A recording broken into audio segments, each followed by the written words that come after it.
When you think about someone who works in a hospital, you more than likely think of doctors, nurses, and lab technicians. But there's one job opening that may downright surprise you. KIMT News 3's Katie Lang joins us live in the Rochester studio. Katie, what can you tell us about this unique position? Well, Amy, they're called standardized patients, a fancy way of saying actors and actresses. People from young to old are hired by Mayo Clinic to help simulate medical scenarios. It's just another layer of training offered at the Sim Lab Center. He's just not feeling right. That's Beth Loftus on the right, and she's an actress. So you want to start another IV? Yes. Okay. Okay. Loftus has a medical background as a nurse practitioner and has been playing the role of a standardized patient for the past 4 years.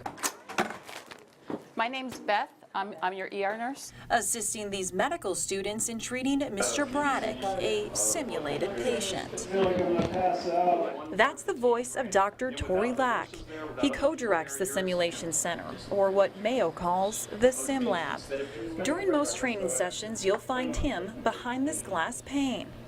Oh, I'm feeling funny. Acting as the voice of the patient in controlling their movements. So lifelike, they breathe, talk, even blink. He looks plastic, and he's not able to get up and to move around. So when a situation needs to be more realistic, they bring in people to act as patients and family members from all ages and walks of life. We try to make it as realistic as possible, because the more that they can suspend disbelief, the more they get out of it and they stay in the moment. And they'll actually find, when you talk to them after they've gone through these sessions, they feel like they're really there. Statistically speaking, it's successful. But we've actually done a number of studies here that show that it does indeed work. And in fact, actually we've done some studies here that have proven that it actually does even improve patient outcomes, which is ultimately what we're doing this for.